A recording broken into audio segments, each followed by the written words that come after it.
this open. Welcome to Fly Nubian Money, where we help you master your mindset and maximize your money.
Hey, good morning, good morning, good morning. Welcome to Fly Nubian Money, where we help you master your mindset and maximize your money. My name is Tiara Williams. I'm also known as Miss Black Hollywood. I am your host for today and also the proud producer of this show. Listen, today we are talking. We having a good conversation. We are going to take a deep breath, y'all, and let go of the pressure. Can everybody just take a deep breath before we start? Take a deep breath. We live in a world that worships overnight success. But the truth is, most millionaires don't see their real wealth until they're in their 50s. So why are we panicking in our 30s and 40s thinking that we're behind? Today, we're breaking down the numbers, the myths, and the real stories behind slow money, because slow money is still smart money. It's not about rushing to the top. It's not about it's about wealth building that lasts. Let's talk about patience, power moves, and while you're not late and right on time. Yes. Okay, so today I'm joined by my wonderful queens. I love these women in a real way. It's authentic. I have Aisha Virzi, who is a financial expert. I have business. Moya, I know we just use your first name. Moya is like a singer. Moya, that's it. She is a tax professional. Shalaye Camillo, who is my real estate queen, and then Dr. LaNee, who is our brilliance monetization money strategist, brand your brilliance monetization strategist. And so today we're gonna have a conversation, ladies. First of all, how's everybody doing today? Just give me a thumbs up. How y'all doing? Y'all all right? Everybody's feeling good. How y'all feeling in the chat? Y'all all right? I see y'all coming in. I see our regulars coming in. So I want to start this conversation before I go to a video of any sort. I just want to start with you, Dr. LaNee.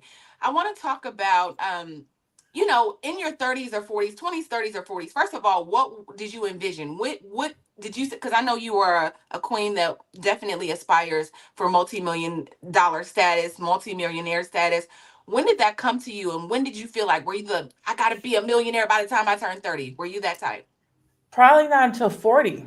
In my Okay. 30s, I still didn't know what I was doing. I didn't get my first degree until I was 35, so I was all over the place. I'm a single mom. I'm just going to work. I don't even really have any concept. I didn't even have any real goals for my life, if I'm being honest, right? Remember, I flunked out of ninth grade. I'm sure by the time I'm 19. So life is just taking me and just bullying me around and just doing me like this. And so Yeah. I didn't even start coming into knowing what I wanted to do and who I wanted to be till I'm about 35, 36, 37. Wow. Okay. Shalaye, are you the one? Did you know did you want to be a millionaire by the time you turned 30? What was your goals? Yeah, I wanted to be a millionaire by the time I turned 20. So growing up in my mama's house, okay, so we always talked about, my mother was a big visionary. We always talked about making millions and everything. Me and my sisters grew up singing and everything. We thought that was going to be our path, singing and acting and entertainment. And we did it in a real way.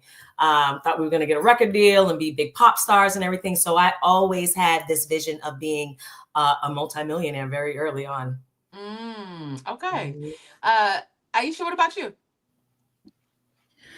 No, I didn't grow up thinking I want to be a millionaire. What I knew I was going to be wealthy, but there was no number. I was going to be wealthy. That was just how I envisioned myself, but there was no number. There was no number to the wealthy, but just wealth. I want to be wealthy. Yes. Listen, okay, so I know the answer to this question, but Moya, what about you? Yes, yes. So I always did. I just didn't know when. Like, I just didn't know how. I didn't know. Like, there's so many unanswered questions that I didn't know. And I also thought that I would go corporate. I thought I'd go, like, in terms of like rising up the ranks corporate wise versus taking a pivot and going entrepreneur. Okay. And does anybody still feel those pressures today? I know for me personally, I definitely was a person that was like, by the time I turned 30, I want to be a millionaire. I thought I was very similar to Shalaye. Obviously, I work in the entertainment industry, and I thought that I would be a television actress by now. I thought I was going to follow my path to be on SNL, which all of that is still a thing. But it kind of happened out of order. And so, like, when I got to LA, reality set in, and I was really like a broke actress trying to figure it out, and the realities of what Hollywood was. And so I was like, all right, maybe not 30, maybe 40. And now I'm like 45. And then, so all of, those, you get to it, you're like, okay, I was supposed to be a millionaire by now. But it didn't exactly happen because there is a bit of work. I believe that, like, hard work, working smart, and some patience and some real grit have to happen, and a real like strategy has to happen before you actually can get there. LaNee, can you talk to us about like the process? I know you coach women all the time on their journey to become millionaires. So like, what do you tell them? Get out of your own way mentally. Like, even if I just use myself, I had no vision for myself. I had no vision for my life. I thought that my life was over when I was 18. And so between 18 and like 35, I just kind of went wherever life took me.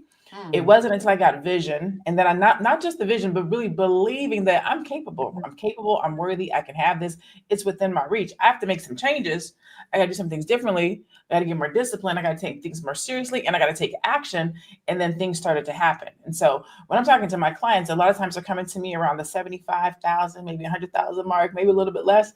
And it's a shift in mindset that says you can do this. It's not just I want to do this, but can you actually see it? Can you see yourself in this position, in this place, making this kind of money? And then tapering that with worthiness, because unfortunately we tie wealth to worth.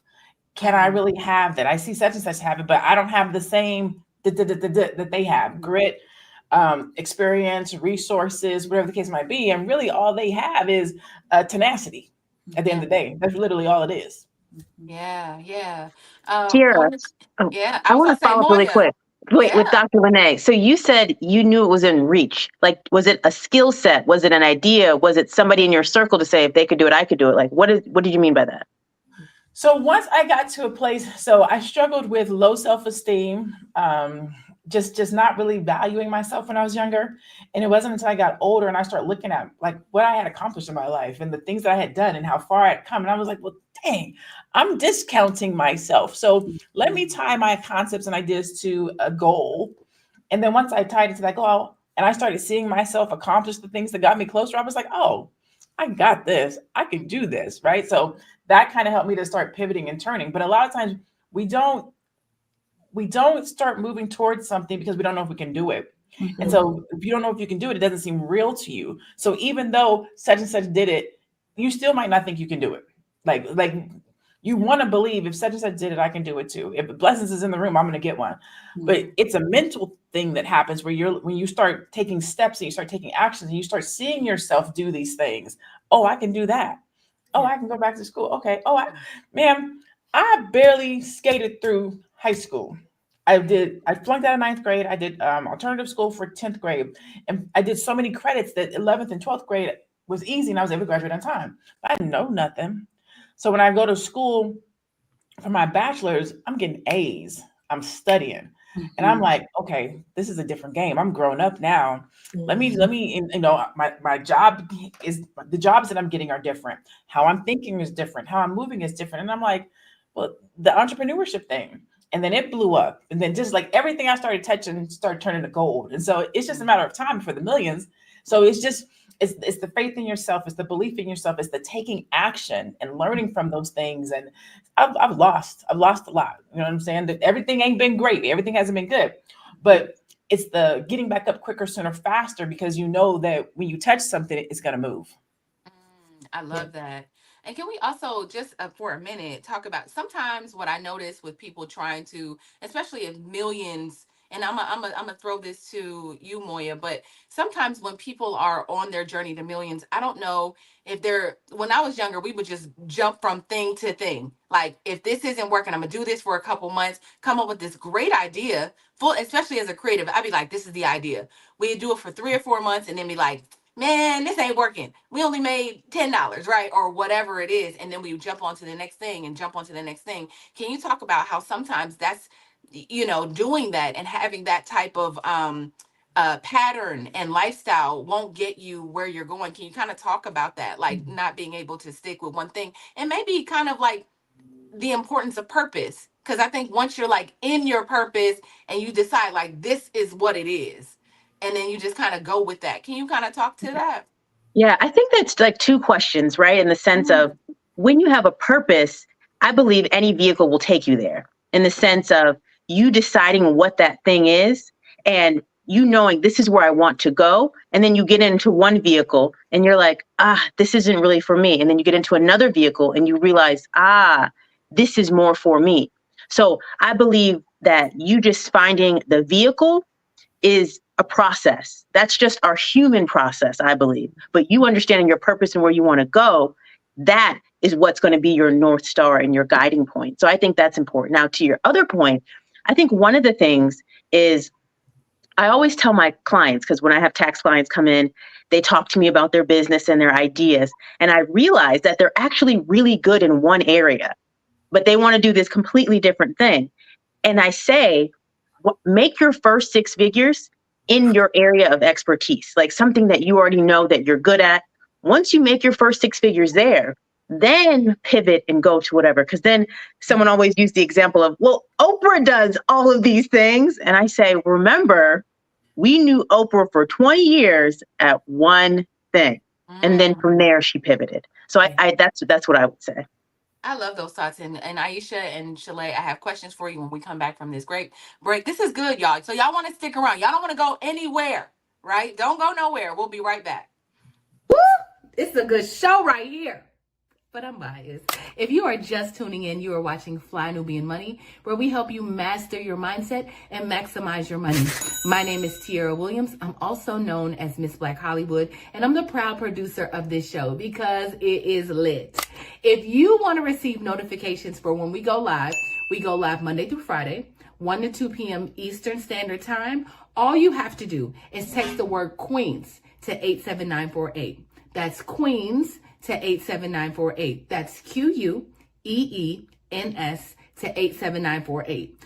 Also, if you want to grow your money and not blow your money, all you have to do is go to flynubianmoney.com. There's all kinds of resources, there's courses, there's free giveaways. There's just no reason to be broke in 2025. All you have to do is go to flynubianmoney.com. Obviously, you don't want to be entertained here. You want to know enough to grow. Wait, I need to put that on a shirt. You got to know to grow.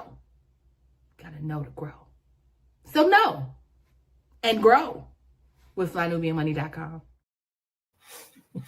I stand on that. You got to know to grow, y'all. And so we're here because we're finding knowledge. And so we're growing every single day. If you come here, you are growing every single day. So I want to actually get back into the discussion, but I want to ask the chat.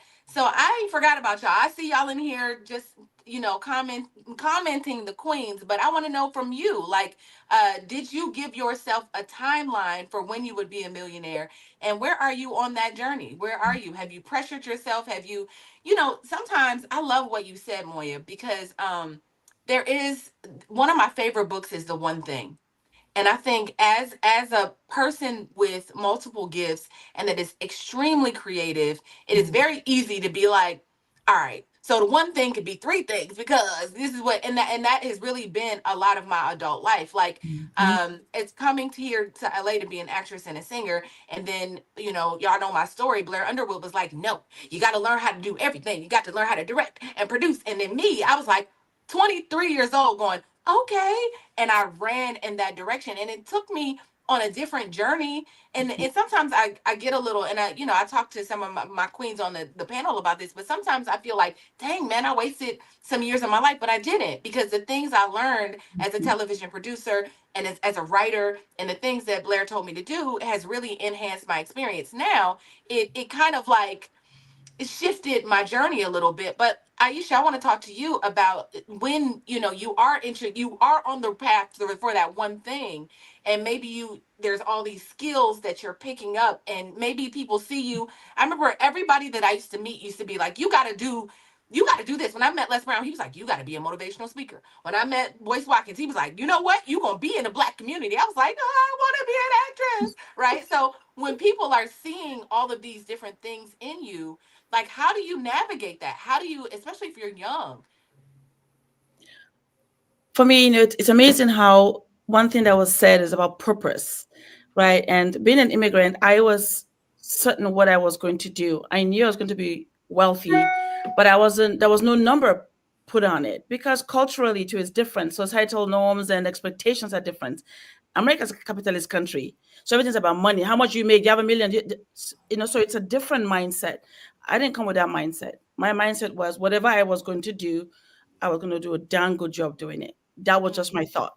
And when I came to this country for 10 years, I did that. I was focused on being a manager, running a fashion, business, not for me, for another company. And I just learned everything I could with my degree in fashion. I learned that. I just spent that time doing that and did so well at that, right? And the things that I wanted to do, I accomplished.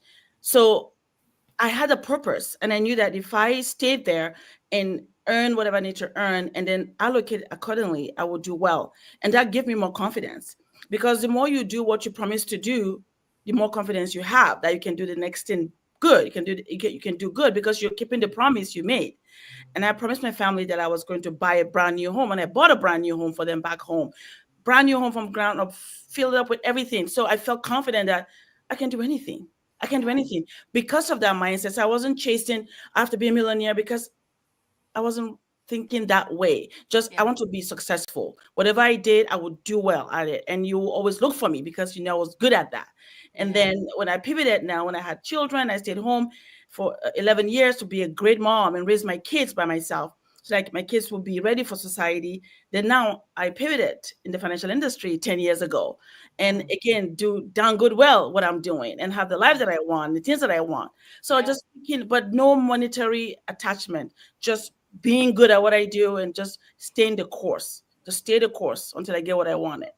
So I love that. And I can honestly say that I just love that, because we live, Shalaye, in a society that worships overnight success. Everybody is grinding until 2 a.m. and looking on social media, kind of taking their cues, right? We're watching people do their thing.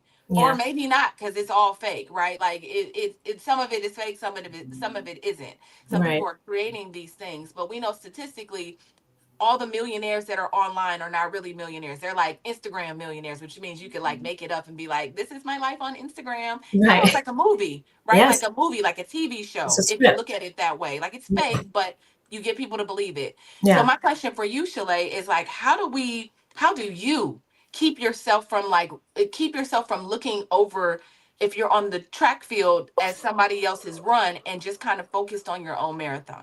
That is a super great question and an important question. And this whole conversation is so empowering. It's just empowering to even talk about, wow, other people are having this epiphany about not having to be a millionaire in your 20s and 30s. This is super empowering. But it's very hard to do, especially when you're engulfed in the society that we're in, because everything is about looking at the other person. Everything on social media is about looking at the other person and how can I do that? And like you just said, a lot of this is fake. And going back to what you guys were just talking about the multi-passionate and how do you find your purpose? That is something that I've struggled with since I was a little kid, because I've always been good at a lot of things. I've always been creative. I've always been multi-passionate and good at all of these things. So it was hard for me.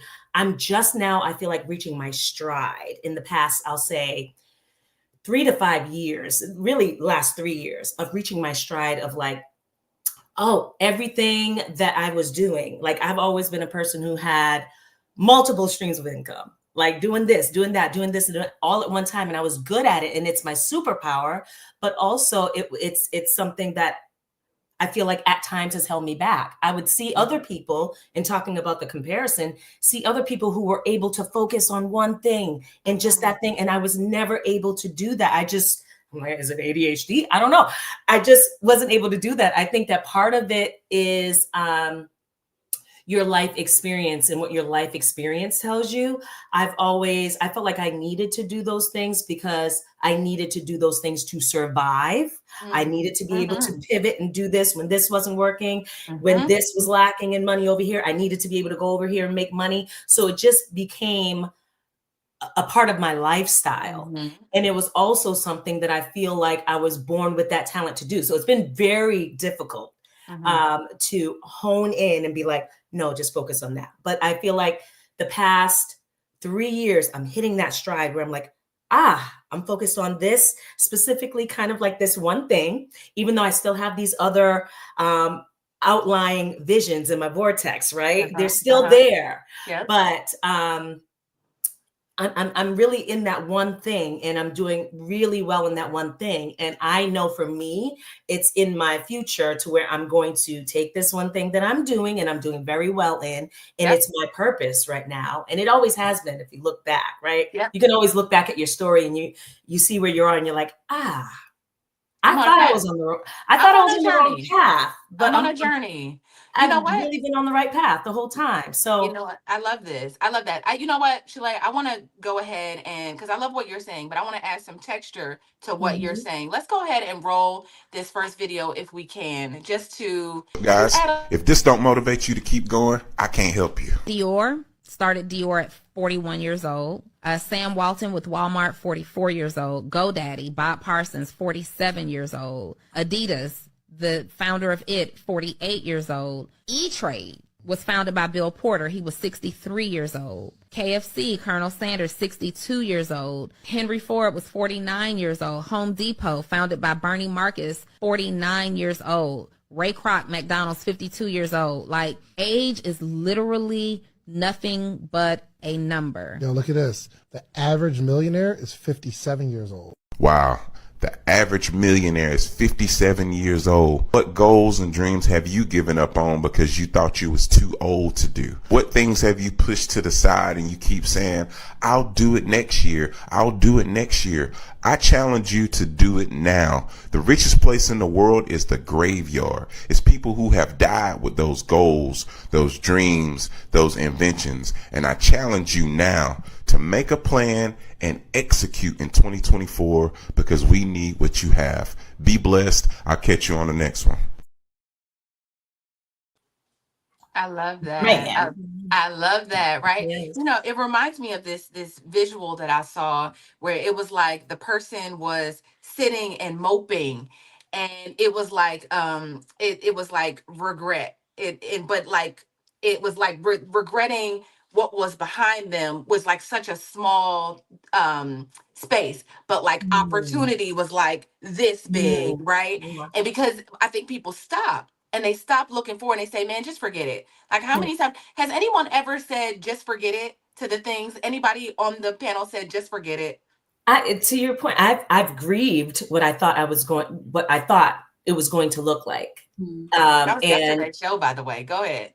Yeah. Like it definitely came to a point where you realize, oh, that dream that you had, that's not going to happen in that way. And you kind of grieve that, like, oh, wow, I failed because that didn't happen. I know now, looking back, it wasn't a failure. It wasn't supposed to happen that way. But there was a grieving process to that I had to go through of like, wow, I failed. I didn't do it. I didn't make it. You know what I'm saying? So. And then you have people around you, right? Saying like, I remember one time my aunt was like, let me tell you something. You might have not made it, but that Lauren is going. And I remember thinking, well, damn, I'm 34 and my life is not over and I'm still in these streets and I'm still doing my thing. So does that mean it's over because I have Lauren, or it was just so strange? But it was so for people looking at you saying like she tried it, it's over. What would you say to that, Dr. LaNee? I think you can't buy into what other people say, because to answer your initial question, which was, have you ever been like, it's done, it's over? Yes, absolutely, all the time. That PhD took 5 years, and every other week I was like, forget it. I don't even know why I'm doing this. It's over. I'm not going to make it, and I just kept pushing. I think that the people who see the success are the people who push through the it's over. I'm not going to do it. I'm not going to make it. Yeah. I had the dream of becoming a doctor when I was 12. I didn't do it until I was 46. That's 35 years later. Right? I think we give up too quickly on the things that we want when they don't look like what Shalaye was saying, when it doesn't look like what it's supposed to look like. I thought I was going to be an MD. I thought I was going to be a gynecologist or general practitioner. I didn't know I was going to be a PhD, right? So you really don't know what it's going to look like. You just got to keep pushing and keep putting in the energy and the effort. Yeah. I know we're supposed to go to break, but there's one other thing. We were talking about focusing on the one. And before we switch, I just wanted to say one thing. The thing about focusing on the one thing that I think people get confused, because we hear focus on one thing, but we also hear diversify. And so people get confused. Like, am I only supposed to focus on one thing, but I'm multi-talented? The thing is figuring out how to take your one thing and do it multiple ways. Yeah. So that they both exist. You only got to only do one thing, but figure out how to do that one thing 3 different ways. As a brilliant strategist and a monetization coach, I'm going to coach, I'm going to have programs, I'm going to do events. I'm not going to turn around and try to sell you credit. Yeah. It got to be related. You can't be like cohesive. Right. Yes. Yeah, it got to be cohesive. You can't. Got you. I love that, and that's great. That's a great tip. That's great for us to know. Like, just make sure. Were you? I didn't mean to interrupt. Is that all you were gonna say, LaNee? Yeah, no, that was it. I knew we were probably going to be changing. I was like, I want to make this point about the one thing, because I don't want people to be like, okay, they said just do one thing. All I'm going to do is write a book. No. You got to create a brand around the book that you want to write. You have to write the book, whatever that overarching topic is. And then you have to have other ways to make money, because the other thing is true. Don't put all your eggs into one basket. Take that basket and figure out how to put different eggs that have the same color, that are cohesive, that go together. Because if one of your streams fall, you want to have these other 6 or 7 in place, but they should all be flowing from the same concept or idea or a theme, if you will. Right. One of the blessings for even myself, being this creative, being a producer and a writer, and and an actress, and like just kind of a host, right? I'm able, on any given day, I'm able to do any of those things or do those things for other people. So I made a whole career out of ghostwriting. I might be writing somebody's screenplay, I might be producing somebody's television show or a podcast. Hello, I'm producing a whole podcast, right? So just making it all. Some people come to me and say, I don't know what to do on camera, can you train me? Sure. So that I feel, so it is about diversifying, but you're absolutely right, in the right way. So I know, I like the cultural. I love to talk when I have someone that has that's from a whole nother continent. I love to have the conversation around cultural things. And one of the things that you said, Aisha, is that you didn't have a number. One of the things we're taught when you're striving for abundant living and you're trying to manifest, they say manifest. You put there's a video of Jim Carrey saying he wrote himself a $10,000 check and then put it in his wallet, right? So if there is no number, if you don't see the vision, like, how can you get to the number if it's just kind of like, I don't know, whatever I make? So can you speak to that? And then if somebody else wants to chime in, please. Absolutely. I think, again, like I said, it's about purpose, right? And societal norms for every country. And being in the United States, I just see culturally that because it's a capitalist country, we know that here, you come here to work hard, to make money. So then the culture is built around that, okay, I'll see you as valuable because of the money you made. And so it's just societal. Right. So even I've become part of that culture now.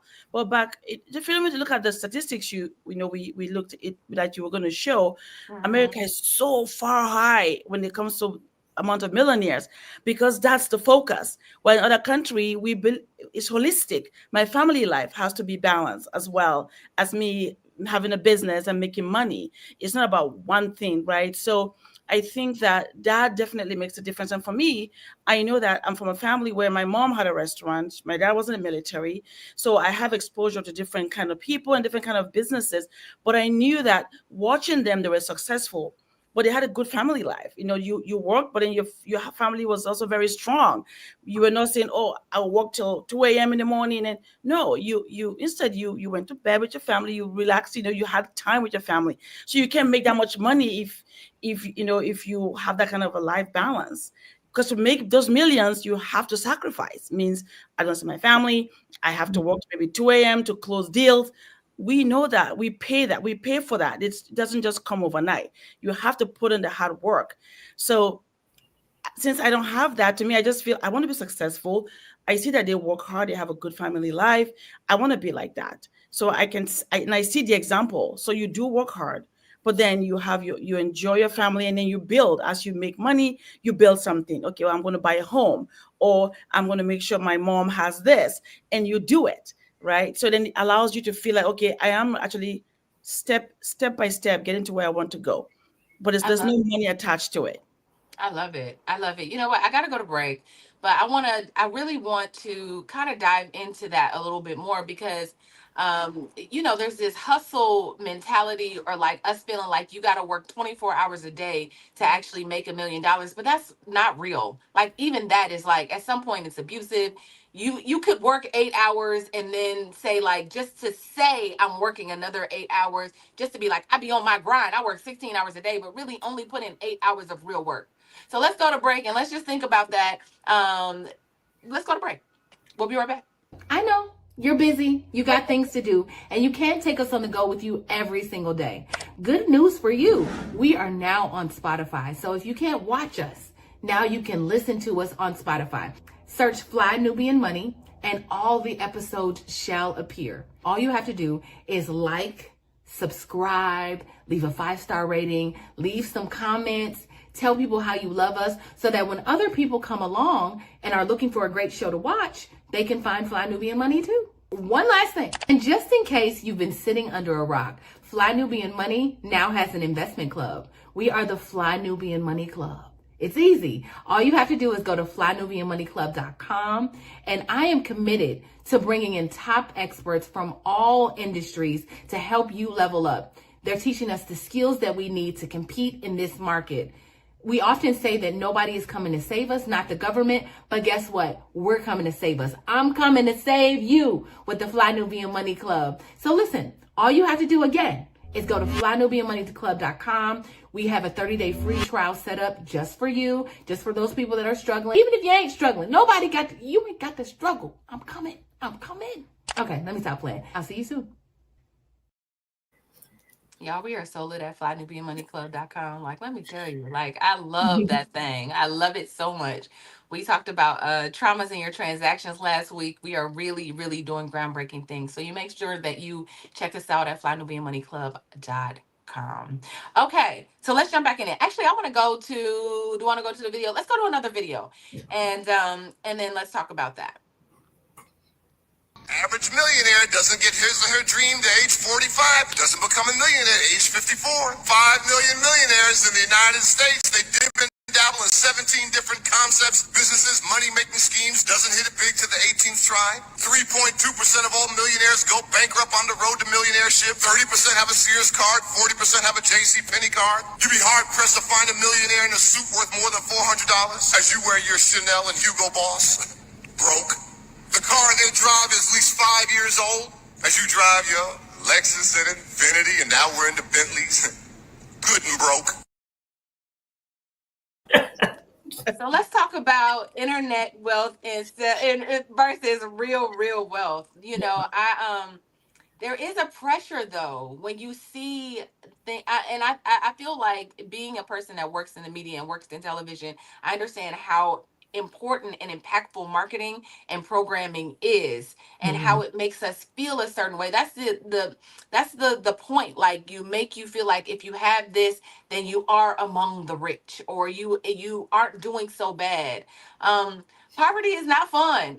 It's not fun. It doesn't feel, and sometimes we have this conversation often where it's like, sometimes if you don't having something of like some type of value in this society makes you feel better about your journey. I don't know, Moya, can you talk to us about that? Like, I know you got a Maserati, right? Like, not to put your business in the street, right? But like when we go out and we buy luxury cars and buy things that make a, like that coupled along with our success, is that so bad if we haven't like reached millionaire status? Like, do we forego nice things to for the ultimate goal of being a millionaire, right? Like, do we do that, or what is that? What should we do? How should we look at luxury versus other things? And Right. again, not to put your business in the street. I was just saying, I like your car. So first I want to comment on the video. So that's Dennis Kimbrough. He's one of the authors of Think and Grow Rich, A Black Choice. And so he originally wrote way back in like the 1980s with John Johnson of Ebony and Earl Graves and the first Black owner of McDonald's franchise. So he really, really knows a lot about Black wealth. And I think it's really important if you guys haven't read that book, because before I drove the car I drove, I used to listen to his CDs, the Think Like Us, in my car, and I'd rotate it each and every time. So I think that is a form of motivation. And I think, he's really, really a very good source when it comes to Black wealth. Dr. LaNee, does indulging in the luxuries make it, if you're not at a certain level, does that make you irresponsible? You know what I mean? I guess that's the question. I think we should be able to delight in the good things of life, is my point. I feel like I'm not even a good person to ask that question, and I'm gonna tell you why. Tell me. I operate from the perspective of not only living in your means, but as a servant leader, as a person who is in the public and has clients. I try to do a really good job of not showboating or doing too much, because I don't want for people to think that your success is tied to the things that you can buy. People have a hard enough time investing in the things that they need: business courses, business classes, marketing, advertising, but they'll go out and buy a bag, right? And so when somebody's looking at me and how I live and what I do, I don't want them to think that that's how I operate. So mentally I have operated thinking I'm being humble. Okay. I say that to say this: people tie success to how you look, how you operate, and what you carry. So sometimes people will carry a bag or drive a certain car to look successful, and they're still not successful. So you have to really use discernment when we're talking about what works. Really, it's what works for you. I say that to say this: I am getting into a little bit more higher end things. I gotta make sure I say that in case y'all see me pull up in a Lexus or a BMW or a Mercedes. I'm looking at this Genesis 80 real tight, real close. My perfume game has gone from $100 to about $400. You know what I'm saying? Yeah. So I'm finding the things that I want to spend my money on.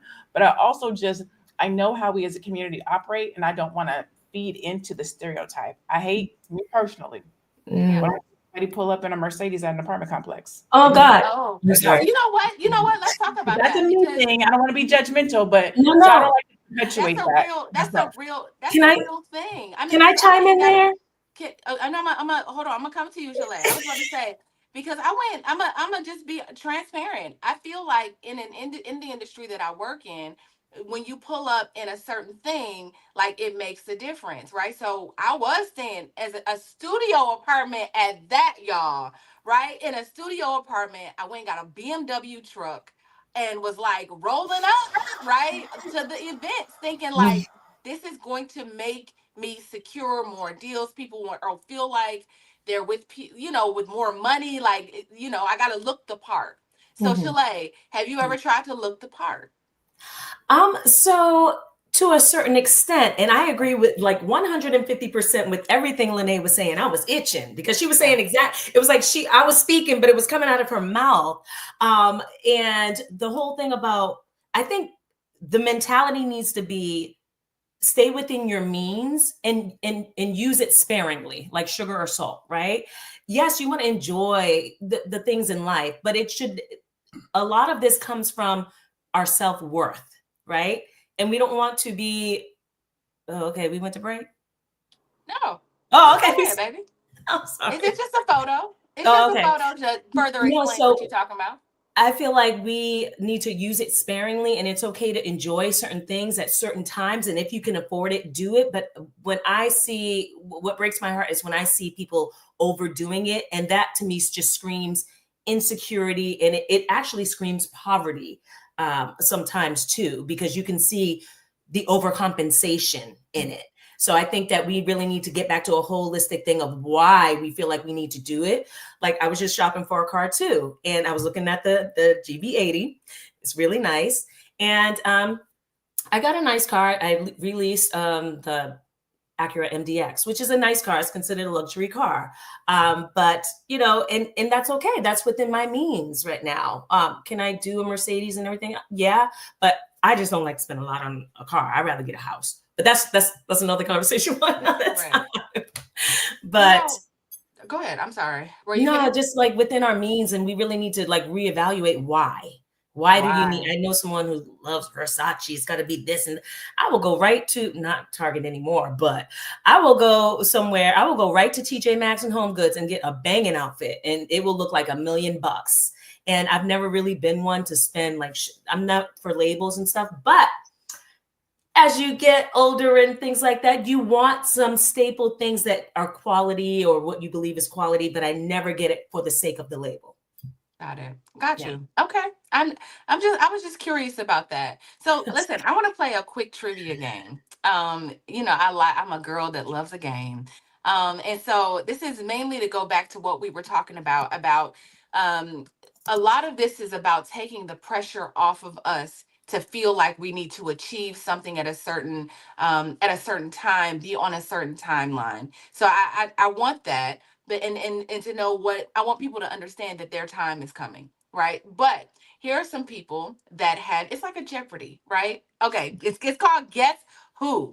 So it's Jeopardy style. I'm going to ask you a question about someone who has received success later in life or became a millionaire later in life, and you have to tell me who it is. Okay, are you guys ready? Ready. All right. This real estate mogul and CEO built a multi-million $1 million empire in real estate and is one of the wealthiest Black entrepreneurs.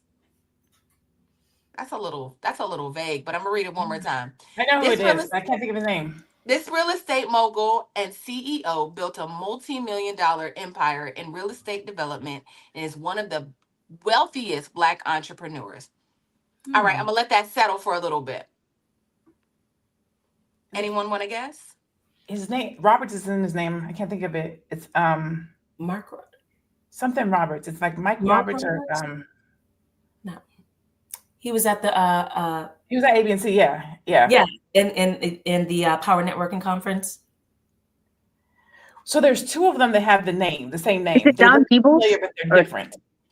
Moya is correct. It is Don Peebles. Oh my God, and I know that. Is that too Black? Successful African American CEOs. In May 2009, Forbes listed Peebles in the top 10 and the wealthiest Black Americans. Net worth as of 2025 estimated worth to be over $700 million. Listen, I want Moya on my team when we go to Jeopardy. You hear me? Man, listen. That's what I was thinking of. Michael V. Roberts. Thank you, Chris. That's what I was thinking of. Roberts, right. Yeah. I love it. Again, the clue is they became millionaires later in life. Okay. Do you know what age it was exactly, Moy?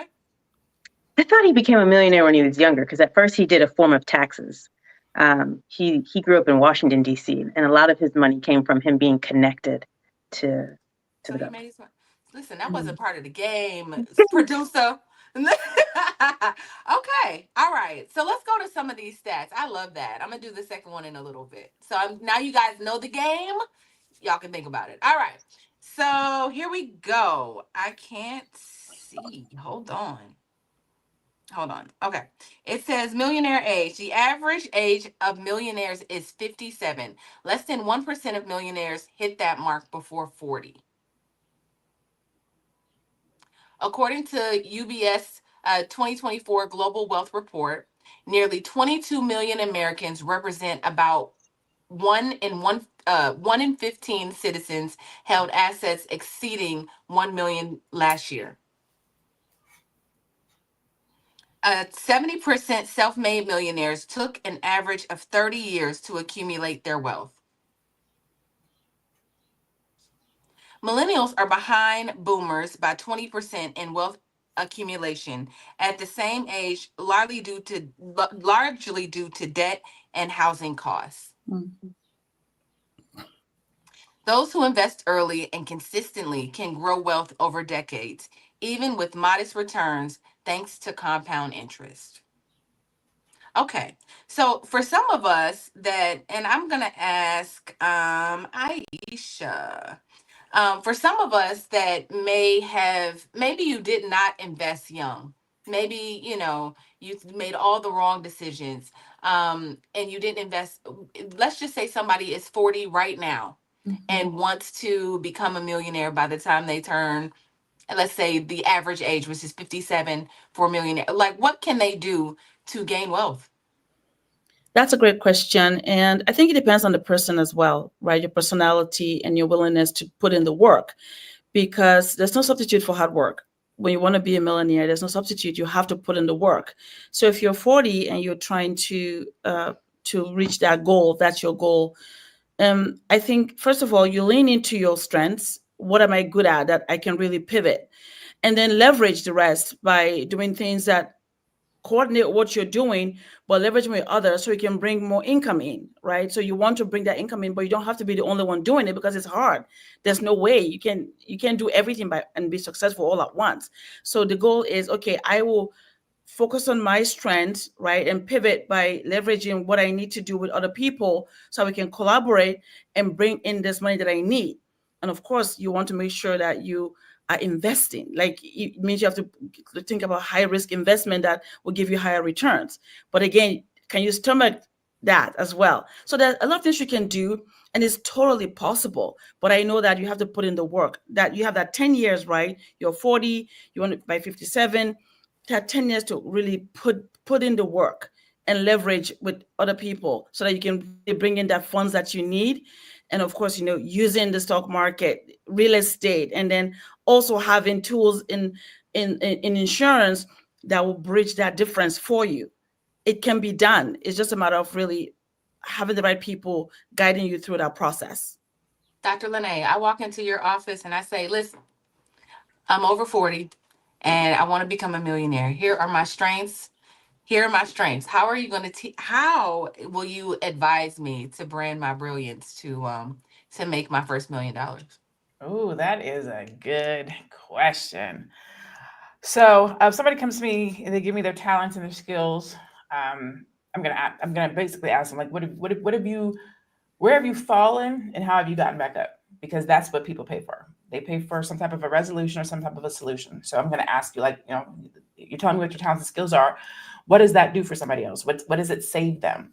What can they learn from it? What's the return on it? I'm going to try to pull out the pain point or the pleasure point, because that's what people pay for.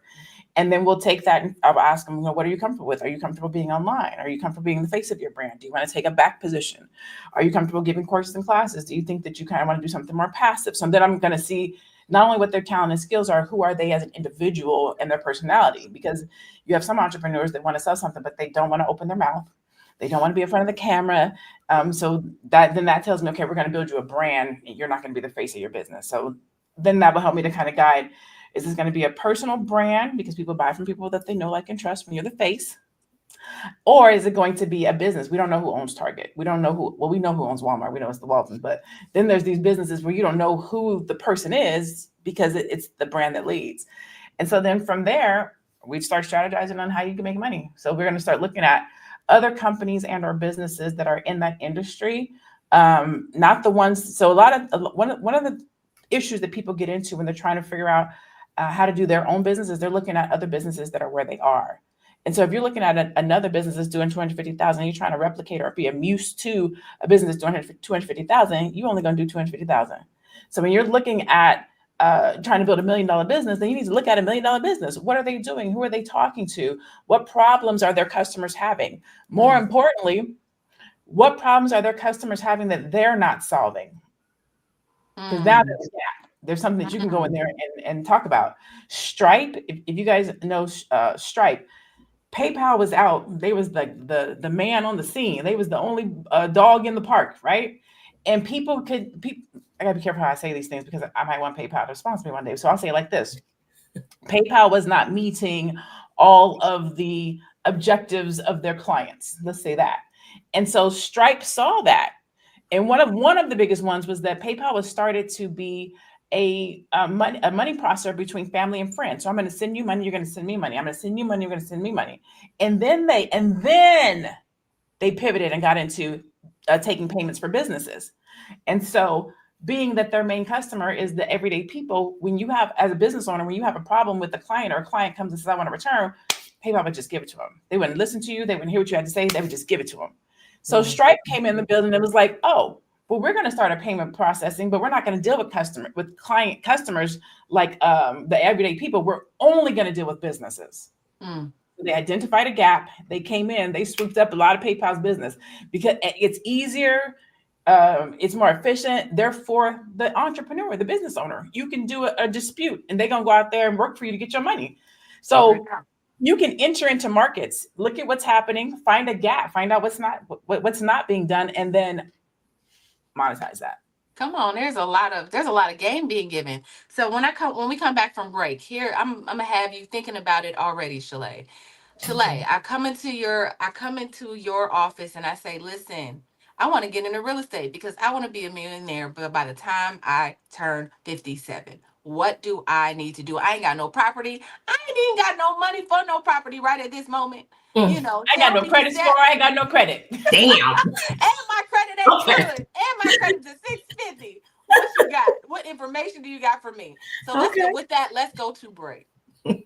I'm coming to you too. Welcome to the 4th annual Black Power Business Conference. Yay!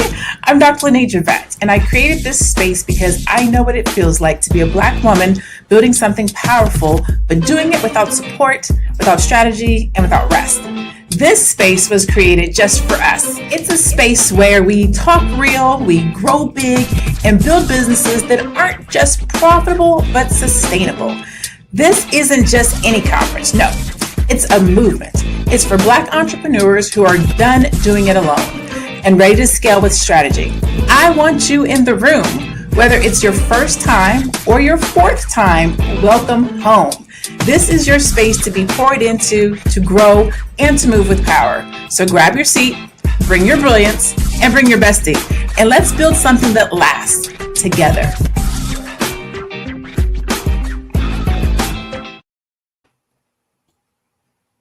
That looks like it's gonna be a good time. I mean,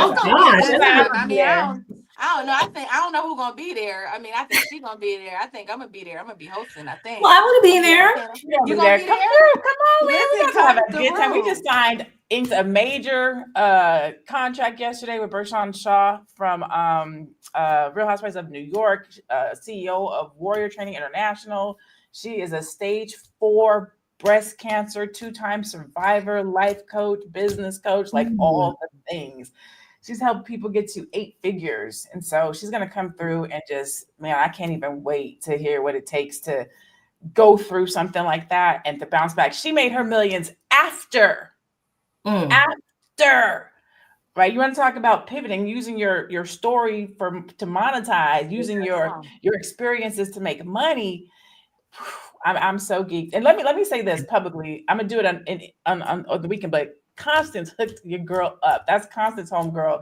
And she was like, I got something for you. And then she went and made it work and made it happen. And so one of the other things we're gonna be talking about this weekend is collaboration and why it's important to network and have good people around you, people who want to see you win. Because I didn't have that plug. I didn't have that connection. Tiara's hosting, just so y'all. No, I'm on that panel. I'm on that panel. You're on the collab. Yes, you are on the collaboration panel, the collaboration and sisterhood panel, because you can't do this thing by yourself. I couldn't have picked up the phone and made that call. But my girl, Constance Carter, had my back and was like, I got something for you. And then gave me another plug. So collaborating is important. Being in the right room is important. Connecting with the right sisters is important. Like, we're going to have a good time. A this time weekend. is going to be had. So make sure that you go to blackpowher.com and get your tickets right now. Right now.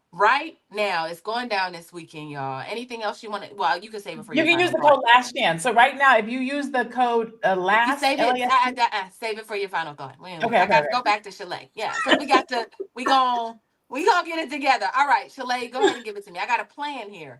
Okay. Just keep it concise, Shalaye. Okay. I'm gonna try to keep it concise. You gave me that was a big order that you want me to be Santa Claus. I got a 650 credit score and I need help. Dinky credit score, no money. Okay. So if you come to me, the first thing that I'm going to say is we need to get your credit score up, or you need to be going in with someone and co-purchasing. Maybe you have let's just say you purchase a property and it's $500,000. You need 3 to 5% down. Just this budget 3 to 5% down. If you don't have the credit score, maybe get with someone who does have the credit score and they don't have the money. Maybe you have the money and you don't have the score. Maybe you can go in and co-purchase like that. But what I always tell my clients is you want to do multifamily first, and you can become a millionaire in 3 to 5 years by doing this strategy. So say, for instance, you do not own any property. You come to me, you don't own any property, you want to purchase a property. I'm going to tell you to get a multifamily first. We're going to go 4 units if we can. If you have that in your market, 4 units. Once you buy a 4-unit building, let's say a 4-unit building is $500,000 in your market. We're just using that for easy numbers, right? 3 to 5% is $15,000 to $25,000. Okay. You can get, if you're looking for an apartment in most areas across the country, you're going to have to pay first, last month's security, and maybe even a broker's fee. Okay. That can be up to $15,000 right there. So you want to stabilize your housing payment. Get a multifamily, get a 4-family, stay there for 1 year. The lender only requires you to live there for 1 year. You can then go out, take money out of that property. If you still don't have the down payment, get the next property, get a 3-family, stay there for 1 year. Get the next property, get a 2-family, stay there for 1 year. And now you go down and you get your single family. Now you own a 4-family, a 3-family, a 2-family, and a 1-family. And you can do that in 5 years and you will be a millionaire. So that's where I would start. If you have credit issues, first of all, we have to work on discipline. So you have to do it. Like Aisha was saying, you have to be disciplined. There has to be some kind of discipline. There's no shortcut for everything. Okay. We got to get your credit up. You need at least a 640 credit score to get a good interest rate. Okay.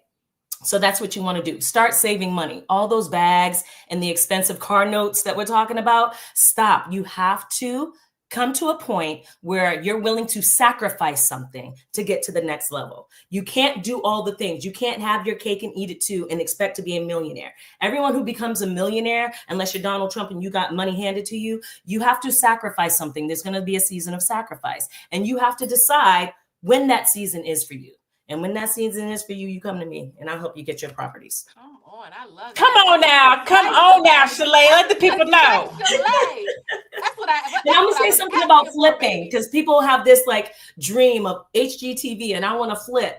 Flipping is great if you have the resources, the money, and the team, but also it's highly taxable. When you're purchasing property as your primary residence, all of the interest payments, all the mortgage payments, that's a tax write-off. It's tax deductible. So I get it that people want to flip because, again, that's the thing they see on, that's the sexy thing, right? But flipping, your tax bill is going to be high. And Moya can speak on that. That's what you just did was dope. I loved it. That was perfect. Drop the mic. That was perfect. Perfect. Listen, she just gave y'all so much game. My head is spinning. Moya, I've come into your office and I'm getting a tax return, right? Maybe I got 1-2 children. I know I can get a tax credit off them. I really don't have any money, but I want to become a millionaire and use this bit of money, whether it's $5,000 or $6,000, to put me on a trajectory to towards my first million or starting a business. What are you going to advise me to do? I'm going to advise you to hook up with Shalaye or Dr. LaNee. Take your money down. They'll work it for you. I'm the one that gets you the return. They'll tell you what to do with it. Okay. You want to give us any insurance advice before we go? I'm gonna do final thoughts, but I want to give us all a chance to do that. Something concise, Aisha. I come to you, and I know you're a financial expert and an insurance queen. What are you going to tell me? Well, if you have the capital, for sure, we can set you up, right? It's all about ownership, the asset that you own. And we can leverage that money, whatever you bring. I say, "Okay, well, let's see what you have." And we can find how we can leverage that money for you to show you what that can purchase for you. So you can have this non-asset class that bumps you to the next level. That's exactly what I would do. Listen, drop the mic. I listen. And if you came to me, I would tell you how to craft your story to sell your products, right? I'm gonna tell you how important your story is to making money, to building your brand, how important that just what you have and what you've been through can be packaged in a way that can bring your fans, your tribes, your followers, whatever you call them, that can convert into money. So that's what I would tell you. Listen, do I have anything else to do? I think I got 2 more games. And listen, Moya, at this point, Moya is winning. Let me do these last 2 things, and then we're gonna do these last 2 questions. I think I got through all the slides. I think we did all the videos. Let me ask you these last 2 questions, and then we're gonna do final thoughts. Okay. All right. Here we go. In 2017, this millionaire co-founded Uncle Long Nearest. leader. Wow. Love her. She's coming to Jeopardy with me. Fawn Cleaver. By 2018, Fawn's brand had expanded to 12 countries and is now the best-selling African-American owned spirit ever. Weaver's net worth as of 2025 is estimated to be over $480 million. All right, next question. Started a business with just $900 in their mid-30s, expanded operations to eventually become one of the wealthiest Black entrepreneurs after the age of 40. That one's too vague. It is kind of vague, but what kind of operations? What's started the a business with just $900. I'm gonna ask. Let me look, because what's the industry? What's the industry, Gwen? What's the industry, Gwen? Put it in the chat. Started a business with $900 in their mid-30s, expanding operations to eventually become one of the wealthiest Black entrepreneurs after 40. My apologies for the brand, but the answer is You'll be fine. Janice Bryant Howard. She founded Act One Group, a multi-billion-dollar workforce solutions company that has estimated revenue of $1.1 billion. Wow, that is absolutely wow. Yeah. Listen, With we can do a whole show of just $900. questions and answers. Started with $900. Now we here. Wow. I'm gonna Google Her that. story is so inspiring. very inspiring. Wow. I gotta read the book. You have to. Listen, you guys, this has been so much fun. Like, I've had such a good time with you. I've gained so many gems in just this hour. I know for sure that I could talk to all y'all for all day about these things, but we do have to wind it down to our final thoughts. I'm going to start, if we can make them brief, because we already over time. Just let's give like 30 to 45 seconds max, but also, just so let's do that. I'm going to start with you, LaNee. Oh, I'm gonna make this really easy. If you want to be a millionaire today, right now, in the next year, 2 years, 3 years, 4 years, 5 years, be in the building at blackpower.com. Super simple, super easy. It is for men and women. It's called Black Power because it is a Black women-led event. So, brothers, you are welcome. You are safe in the space. If you're making the money that you want to make, if you are reaching your goals, if you are not struggling, if you are happy with everything that you have, this is not the event for you. So this event is for people who need to learn, who want to grow, who want to scale, who want to make more money, who want to be around people that are like-minded, who want to be around people who want support. If that's you, then you come into the space. You can go to blackpower, POWHER.com. Use the code LAST CHANCE, LASTCHANCE, last chance. It'll take $50 off of your registration. You can come in the door for $49 or $99. So come get in the room. Come on, get in the room. Come on in the room. All right. Shalaye. Yes, What do you yes. say? Well, first of all, I want to say that Joe Corley, I can't stand you. He's talking about your shoulders is out, baby. I'm looking at the Puerto Rican thing. I cannot stand you. But yeah, so my final thought is thank you. First of all, thank you guys so much for having me here for this conversation. And I think that my final thought is we need to be having more of these conversations and make this normal, because I did not realize that there were so many people who did not become millionaires until their 40s and 50s, really their 50s. And that is so inspiring and empowering to me. So I want to just encourage us all to keep having these conversations and also diversify. And, you know, as Black people, we're good at that. We're good at doing the hustle here, hustle there. But if we do it and funnel that energy and that time and that resource and the education into the right funnels, we can do this. So I'm Shalaye Camillo, CEO of Vital Source Realty. I can help you buy or sell real estate anywhere in the continental US. Hit me up, vitalsourcerealty.com. Shalaye Camillo on Instagram. I love it. I love it. I love it. I love it. Moya, what do you say? So my final thought would be, whatever it is that you are good at, focus on that and becoming the best at it. When you are the best, nobody can take that away. If you have any questions about taxes or college funding for your children, you can DM me on Instagram at moya.business. I love it. I love it. Aisha, what about you, ma'am? Yeah, it's been a great show today. Thank you. And I just believe we should all focus on our purpose. What is our purpose that God has given us? Focus on your purpose. Be disciplined and collaborate with others. Be open to grow with other people, because that is where you can leverage your strength and be good at what God has called you to do, right? But also leverage the other part of it. But don't compare. Don't compare. Just compete well. Compete well and be good to yourself. And you can reach me at the Black Business School, and or you can go www.aishavirzi.com and see some of the things that I do there, helping you, protect your wealth and transfer it to the next generations. She said, don't compare, but compete well. Ooh, that's a bar. That is beautiful. I love that. Don't compare, but just compete well. Yeah. Listen, my final thought is this. When I was 7 years old, I used to watch TV and I used to be like, man, I want to be a singer. I want to sing. And I developed I realized that I had a singing voice. And you know what I did? I ran the opposite way. So when I turned 39, I said, man, I really want to still sing. And so I was like, but I felt like I wasn't an artist anymore. I felt like I didn't know what to do. I had been out of the game for so long.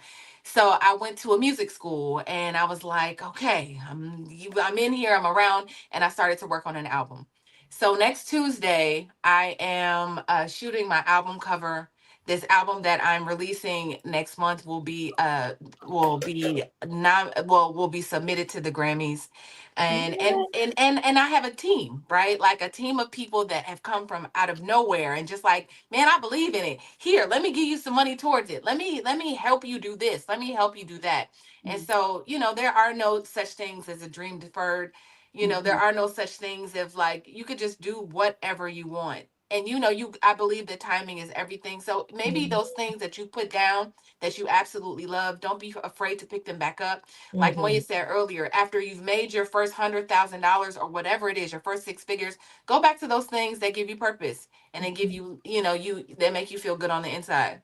Yes, yes, yes, yes. Yeah. Listen, y'all, I love y'all in the realest way. My name is Tiara Williams. I'm also known as Miss Black Hollywood. I've been joined by Dr. LaNee, Aisha Virzi, Moya, and Shalaye. And I think I have an outro, but I'm just gonna tell y'all this. Text Queens to 87948 because our conversations are lit every single day. If you enjoyed this, 9 times out of 10, you'll enjoy what we talk about every day because the Queens dropped so many gems. Today was just I love what everyone said. So what else? We're also on Spotify. I said that earlier. Check out the Fly Nubian Money Club. Check that out. But before you do that, I'm gonna just throw it to my friend. Make sure you go to blackpowher.com and get your ticket. I will be there this weekend as well on a panel and also hosting that thing. So you get to see me all day long. And then that's it. Listen, we love y'all the real way. We'll see you tomorrow. Y'all have a good day and bye.